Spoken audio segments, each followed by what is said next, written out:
Evening, everyone. Hope you had a good day. We actually did see some relief from the humidity out there throughout the entire afternoon. We really saw the dew point stay in the 60s, so it was feeling a little bit better for us. Not quite as muggy feeling outside, but moisture is increasing already. You can see we are tracking a good batch of showers and thunderstorms again, moving in from the west, so moving out of Alabama, Tennessee, and even North Georgia is starting to see a few showers.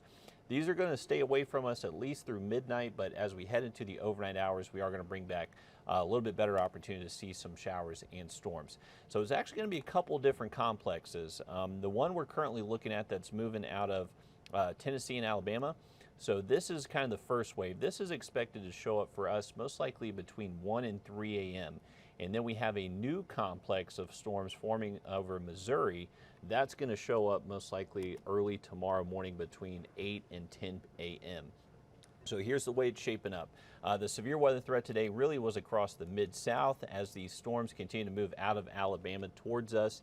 They should be decaying, which is why the severe weather threat does kind of go down as it gets closer towards us here in the CS array. So for the overnight hours, not really expecting much of a severe weather risk, but there definitely could be some heavy rain, maybe a few rumbles of thunder at times while we're asleep tonight. So I would imagine that first wave, not too many people are really awake to even notice that it's passing through. Now, as we head towards early tomorrow morning, this is when it gets a little bit more interesting. So the Storm Prediction Center does include most of the CS array underneath a marginal risk again. And then we are going to see the greater risk for severe weather mainly stay in the Midlands and coastal plain of North Carolina. So this is going to be mainly a concern for north of us here in the CS array, but with this marginal risk in place, just cannot rule out maybe there is some stronger storms right around daybreak. Right now, the timing for us here locally looks to be from around sunrise through 10 a.m. And this line likely is going to be losing a lot of its juice by the time it does reach us. You can see a little bit more robust thunderstorm development across South and North Carolina. That's where that highest severe risk is going to be. So for us here locally, it would be kind of the dying tail end of this line of storms that maybe brings us a strong wind gust or two. Right now, a lot of the models we're looking at don't really handle this all too well, so don't buy into this particular setup 100%. I'm thinking there definitely could be the chance for some showers and storms out there early for even us here in Augusta to Aiken around I-20. Now, if we do see a good batch of rain early into the day, probably be a struggle for us to produce any more rainfall heading into the afternoon. So mainly a morning rain threat for Thursday. Heading into Friday, we're likely going to see more showers and storms early into the day. So this is looking ahead to around 7, 8 a.m. You can see just kind of scattered showers and thunderstorms across the area, and those will potentially even stick around into the late Friday evening if we can see our atmosphere rebound a little bit. Now, the severe weather threat Friday looks lower than Thursday, but I would imagine since we're just kind of in the same generic setup, not ruling out that maybe there's a strong wind gust or two with a few of those storms. Now, as far as rain chances go, remember for Thursday, it's really early in the morning from around sunrise, around 7 a.m. through around 11 to noon, and then into the afternoon, they kind of drop off again. But really, at any point during the day Friday, in the morning time, late evening, could see just kind of scattered showers and thunderstorms rolling across the area. So heads up, looking a little bit more active over the next couple of days.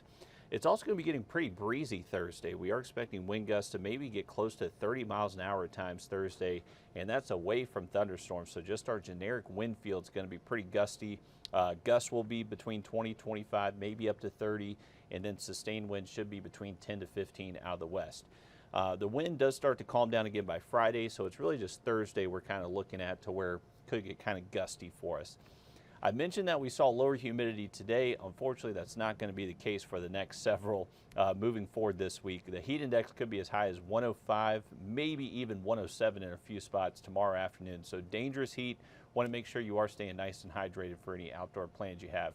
The heat index is going to stay right near that 105 number all the way through the weekend and early next week. So not much relief in sight, unfortunately, from these hot and humid conditions.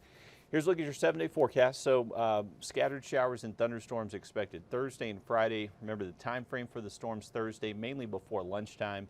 And then Friday, really can't rule out morning or evening showers and storms.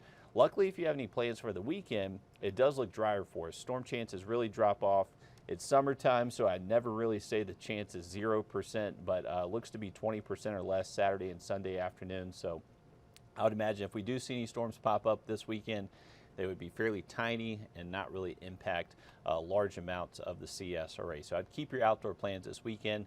Later next week, our temperatures do cool off a couple more degrees again, and then those storm chances do look a little bit lower by the middle of next week, and maybe even getting some lower humidity back. You can see we are expecting those low temps back down to the upper 60s by next Wednesday.